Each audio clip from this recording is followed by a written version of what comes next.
चुके हैं कि भी द्रव्य की, आप लोग पढ़ चुके हो कि 9वीं कक्षा और 10वीं कक्षा में इतना तक पढ़ चुके हो कि द्रव्य की 3 अवस्थाएं होती हैं। वैसे आप लोगों ने कहीं एक जगह पढ़ा होगा कि द्रव्य की 5 अवस्थाएं होती हैं। ठीक है, ओके, जिसमें होता है ठोस, द्रव, गैस, बोस-आइंस्टाइन कंडेंसेट और प्लाज्मा। ये 5 हैं, लेकिन 5 में से फ़िलहाल हम लोगों को अभी 11वीं कक्षा में पढ़ना है 3 देख रहे हैं। तो द्रव्य की 3 अवस्थाएं हैं, 3 भौतिक अवस्थाएं हैं। एक है ठोस, दूसरा है द्रव और तीसरा है गैस। ठीक है, इनको एक एक करके पढ़ते हैं। पहले हम लोग देख रहे हैं ठोस। चलो ठोस के बारे में पढ़ते हैं। भाई ठोस में क्या होता है कि भाई सबसे पहले आप लोगों को इतना समझना है कि कोई भी एक पदार्थ होता है, मानो कि ये द्रव्य है, ये एक पदार्थ है। ठीक है, ये द्रव्य है, एक पदार्थ है। तो ये पदार्थ कुछ खाली नहीं है, ये पदार्थ बहुत सारे कणों को एक दूसरे के साथ जोड़कर बनाया गया है। उसको हम लोग कहते हैं उस द्रव्य के घटक कण। ठीक है, तो ठोस में यहाँ पर बहुत सारे जो कण होते हैं वो एक दूसरे के साथ क्रमबद्ध रूप से व्यवस्थित होते हैं। चलो ठोस में ये जो कण होते हैं वो कण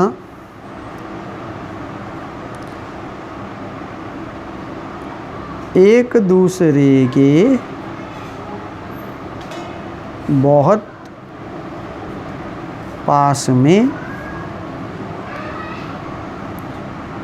होते हैं। ठीक है, इतने पास में होते हैं कि ये कण गतिशील नहीं होते।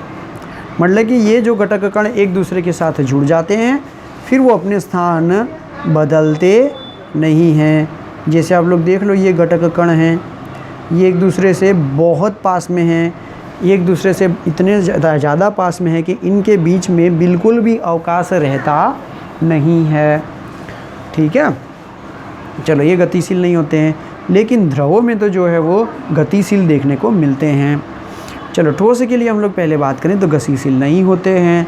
दूसरा कि ठोस के लिए ठोस का आयतन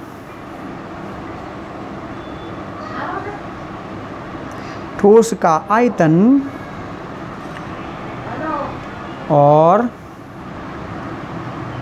आकार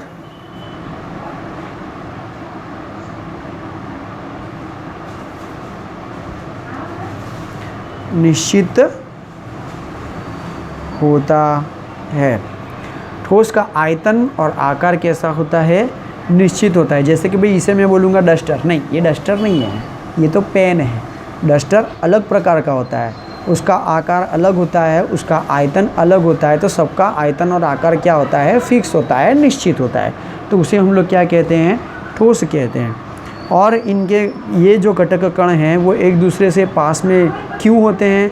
क्योंकि घटक कणों के अंदर आंतर आणवीय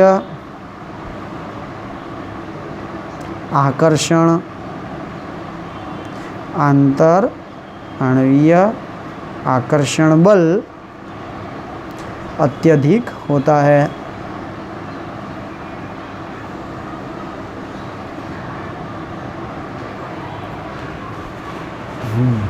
ठीक है,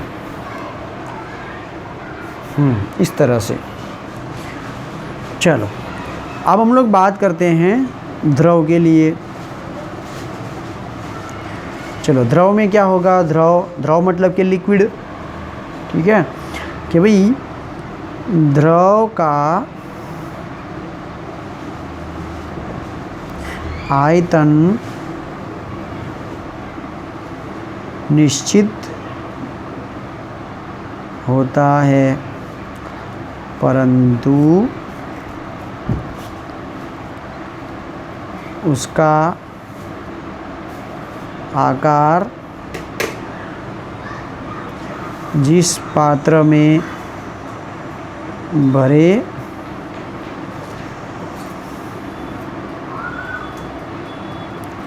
उसका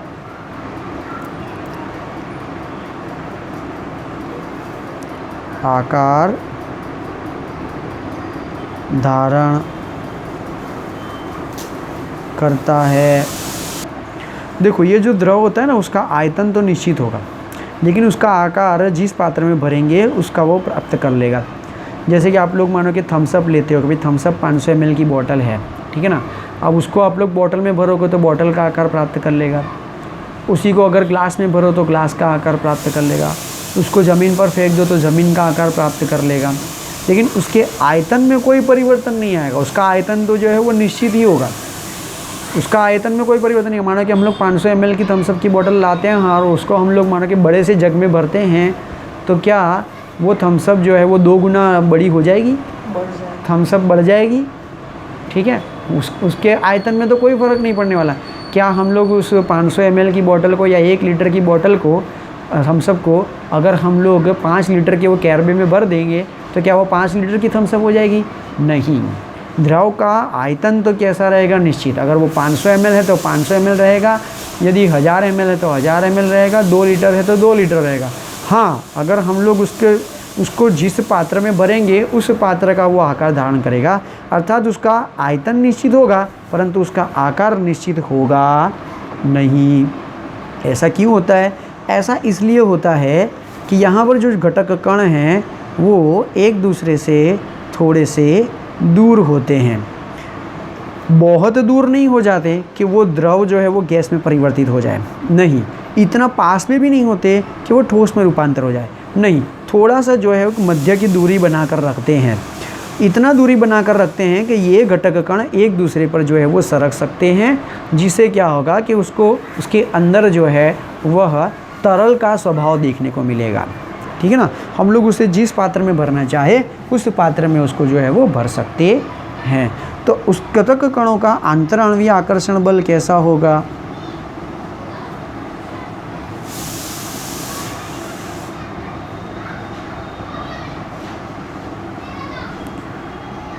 ठोस की तुलना में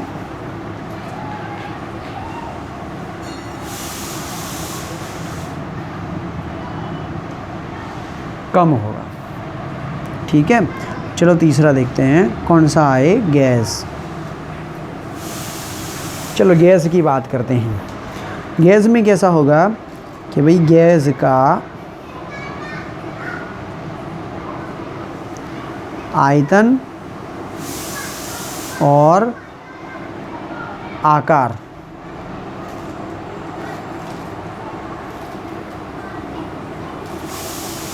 अनिश्चित होता है, ठीक है ना। तो गैस का कोई आयतन नहीं होता और उसका आकार भी नहीं होता है। उसे जिस पात्र में आप लोग भरोगे उस पात्र में वो पूरी तरह से फैल जाता है, ठीक है ना।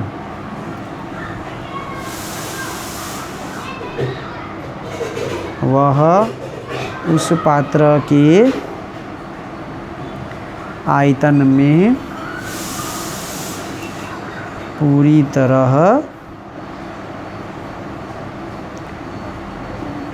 फैल जाती है, ठीक है ना। तो उसका ना कोई आकार होता है और ना ही कोई आयतन होता है।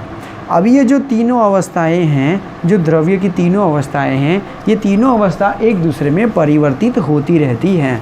उसको परिवर्तित हम लोग कर सकते हैं। कुछ ऐसे कारक हैं, उन कारक में अगर परिवर्तन लाओ तो ये तीनों जो यहाँ पर अवस्थाएं हैं उनके अंदर आप लोग परिवर्तन कर सकते हो।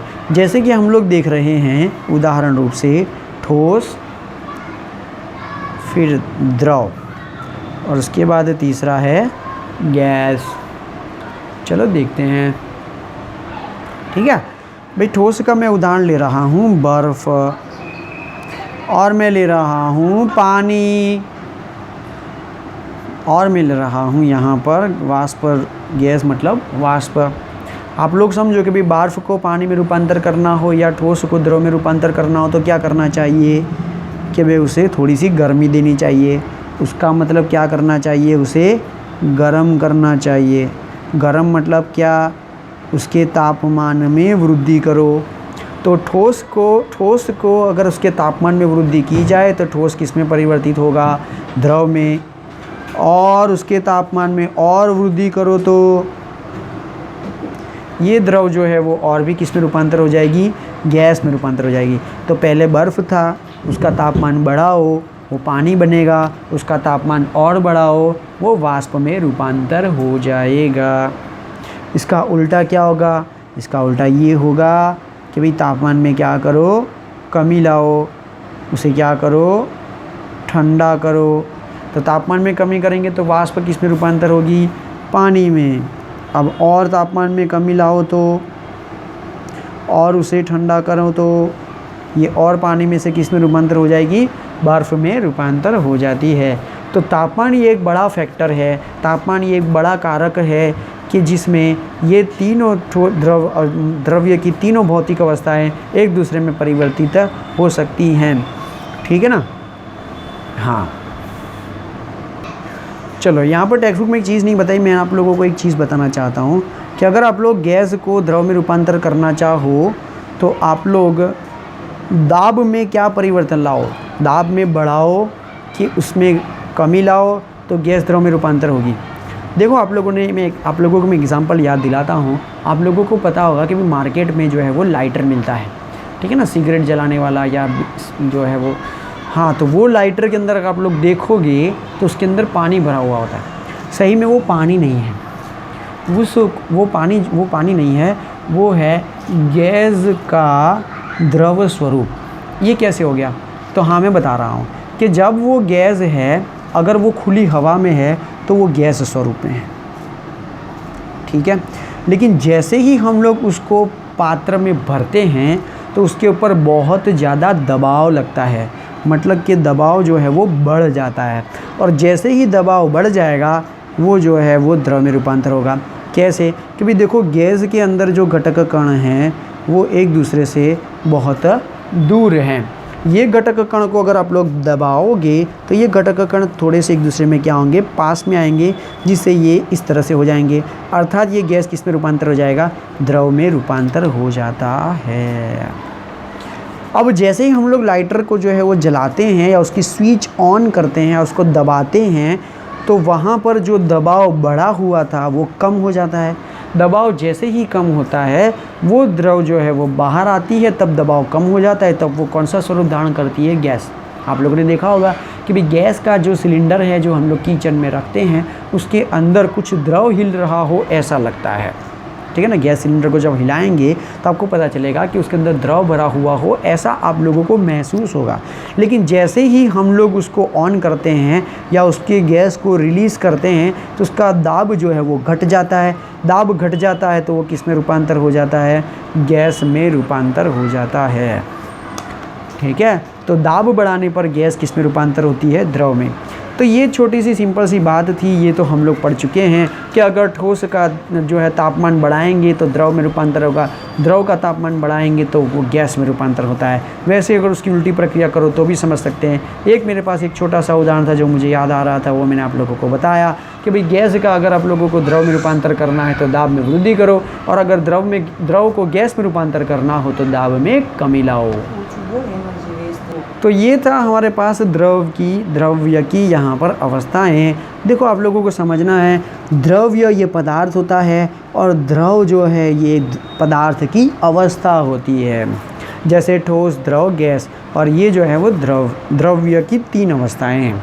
तो कोई भी पदार्थ होता है उसे हम लोग द्रव्य कहते हैं, जिसके पास जो है वो द्रव्यमान होता है, और जो स्थान को घेरता है उसे हम लोग कहते हैं द्रव्य।